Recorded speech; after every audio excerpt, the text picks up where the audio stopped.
Today we're going to make vases out of epoxy and old glass bottles.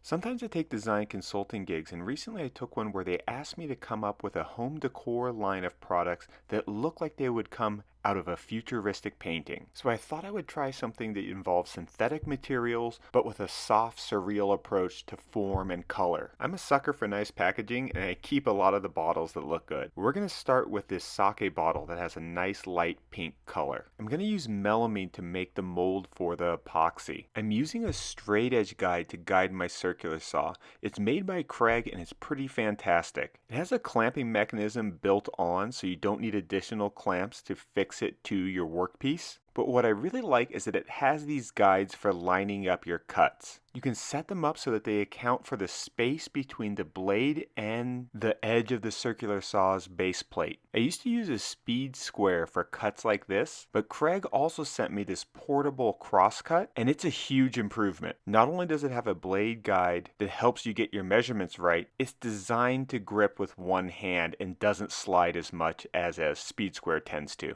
I'm basically making a melamine box that's about half an inch bigger on all sides than the bottle that's going to go inside of it. I pre-drilled the holes and then used my Craig corner clamps to precisely line up the pieces before driving in the screws.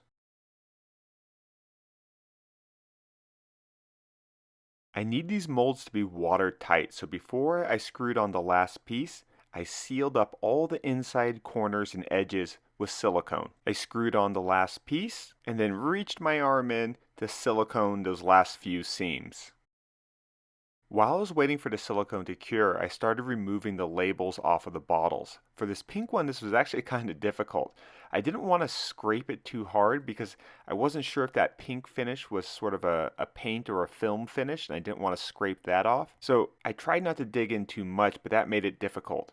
I did spray it with some Goo Gone, and that helped dissolve the adhesive. Eventually, I just let the Goo Gone soak in and then scrubbed it all off. I don't want the glass bottle to float up in the epoxy, so I filled it full of water to give it a little bit more weight. I'm using Total Boat Thickset Clear Casting Epoxy. It has a 3:1 mix ratio, so I just used 3 cups of the resin and 1 cup of the hardener. In retrospect, I mixed way too much in this first batch. I probably should have just gone for half this amount. I did learn, however, that a rubber spatula is really good for mixing it because you can really scrape the edges of the vessel nice and clean.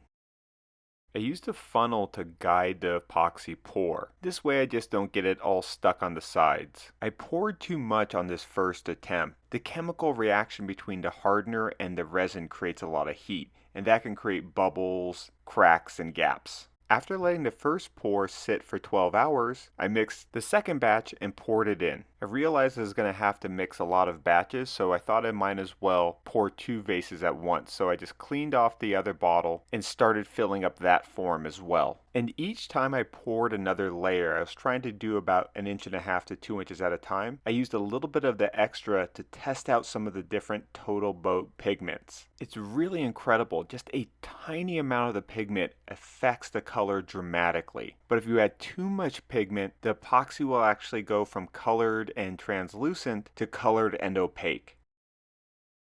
I wanted a really light yellow color to contrast with the olive green whiskey bottle. I filled each mold all the way up to the very rim of the glass. And in between the layers of epoxy, I would keep them covered with clean microfiber rags to keep dust that's floating around the shop from getting into the wet epoxy.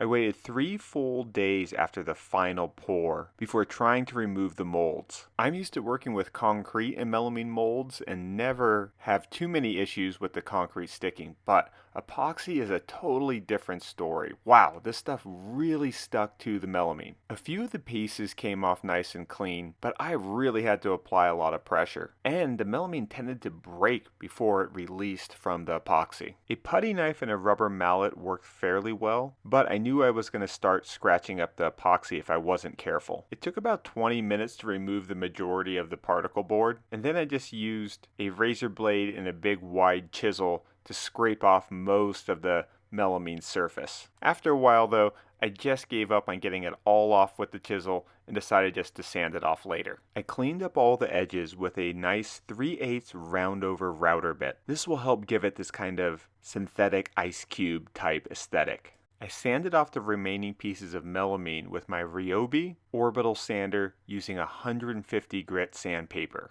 As I was sanding, I noticed that some of the edges still had marks from the silicone, so I switched to a 1/2 inch roundover bit and took another pass on the edges. I then went back to the orbital sander, switched to 220 grit sanding pads, and sanded everything nice and smooth. I then used a polishing compound and my new Ryobi buffer to polish the epoxy. This buffing compound is part of a 3-part system, and if you use all 3 parts, you can get the epoxy crystal clear. But I'm going for an opacity kind of like sea glass, so I'm just using one of the 3 parts. I'm very happy with the surface finish, but I need to do a better job next time of being patient and doing more pours, but thinner pours, because I did end up with a couple of large bubbles that I think came when the epoxy overheated. For the olive green bottle, I polished it using 2 parts of the 3-part system, and it came out a little clearer. But with that clarity, you can see a lot of the little tiny bubbles trapped in the epoxy. These pieces will be going into a local gallery, and I feel like I'm getting more confident working with epoxy. I'm really interested in developing this futuristic aesthetic and using epoxy to reinforce found glass objects so that I can scale up and build larger furniture pieces with this same look and style. If you have any good suggestions for mold release to make the demolding process a little easier, hit me up in the comment section below, and I'll put links to all the tools and materials that I used in the description. Thanks for watching, and don't forget to subscribe if you haven't already. Thanks. Bye.